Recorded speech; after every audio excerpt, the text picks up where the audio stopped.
Hello everyone, welcome to my study centre. আজকে আমি প্রশ্নবিচিত্রা রায় ও Martin নবম শ্রেণীর ইতিহাস সলভ করব। তো আগের আমি ইতিহাসের অনেক মডেল অ্যাক্টিভিটি সলভ করে দিয়েছিলাম, তো আজকে পরের স্কুলটা সলভ করব। আজকে আমি স্কুল 8 নম্বরটা সলভ করব। যারা 7 নম্বর দেখোনি তারা অবশ্যই ডিসক্রিপশান থেকে দেখে নেবে। তো 1 গুণ 20, 20টা প্রশ্ন আছে, 20 নম্বর। আমি শুধু শর্ট কোশ্চেন সলভ করে দেবো, বড় কোশ্চেনগুলো পরের ভিডিওতে দেবো। আমি রাষ্ট্র উক্তিটি হলো চতুর্দশ লুই বলেছেন। কত খ্রিস্টাব্দে ফরাসি বিপ্লবে অনুষ্ঠিত হয়? 1789 খ্রিস্টাব্দে। ফ্রান্সের কর ব্যবস্থায় লবণের ওপর ধার্য করেন নাম কি? গ্যাভল। নেপোলিয়ন সম্রাট উপাধি করেন 1804 খ্রিস্টাব্দে। সিজালপাইন প্রজাতন্ত্র গঠিত হয়েছিল ইটালিতে। নেপোলিয়নকে যে যুদ্ধে চূড়ান্তভাবে পরাজিত করেছিল তা হলো ওয়াটারলুর যুদ্ধ। কার্লসবার্গ ডিক্রি জারি করেন মেটার্নি। রাশিয়ার ভূমিধসের প্রথায় উচ্ছেদ আইন ঘোষণা করেন 1861। গ্যারিবল্ডি বাহিনীর নাম লাল কোর্তা। ইউরোপের সমাজতন্ত্রের আদিগুরু বলা হয় সেন্ট সাইমনকে। ইংল্যান্ডের পৃথিবীর প্রথম রেলপথের সূচনা হয় 1825 খ্রিস্টাব্দে।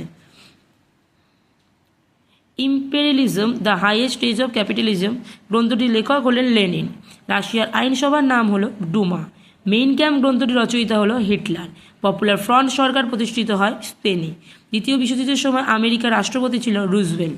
ডি ডে বা মুক্তি দিবস হিসেবে পালন করা হয় 6 জুন। পার্ল হারবারে বোমা বর্ষণ করেছিল জাপান।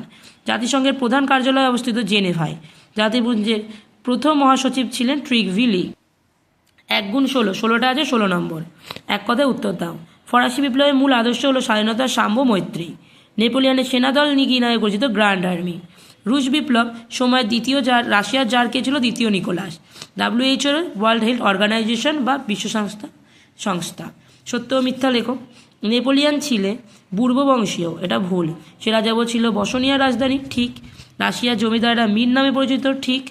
জাতিসংঘ প্রতিষ্ঠিত হয় দ্বিতীয় বিশ্বযুদ্ধের পর, এটা হলো ভুল। এবারে উপবিভাগ সি, বাম স্তম্ভের সঙ্গে ডান স্তম্ভ। দ্বিতীয় জাস্টিনিয়ান, নেপোলিয়ান। ওয়েল্ড পলিটিক, দ্বিতীয় উইলিয়াম। April thesis, Lenin. 14 দফা নীতি হলো উইলসন। বিবৃতি লেখো। নেপোলিয়নকে বিপ্লবের সন্তান বলা হয়। নেপোলিয়ন বিপ্লবে সাম্য, মৈত্রী, স্বাধীনতার আদর্শ বাস্তবায়িত করেছিলেন। ঘেটো ছিল মূলত শহরে সবচেয়ে গরিব ও দুর্দশাগ্রস্ত অঞ্চল। এখানে সাধারণত শহরে দরিদ্র ও শ্রমিকদের বসবাস ছিল। 3 নম্বর, রুশীকরণ নীতির বিরুদ্ধে সোভিয়েত রাশিয়া প্রবল বিক্ষোভ শুরু হয়। এখানে হলো জার সরকার অরুশদের ওপর রুশ ভাষা, সংস্কৃত, কৃষ্টি চাপিয়ে দেয়। তারপরে জাতিসংঘ ব্যর্থ হয়েছিল নিজস্ব সেনাবাহিনীর অভাবে। তো আশা করি তোমরা 8 নম্বর স্কুলটা সলভ করে নিয়েছো। তো পরের ভিডিওতে দেখা হবে। আজকের জন্য টাটা।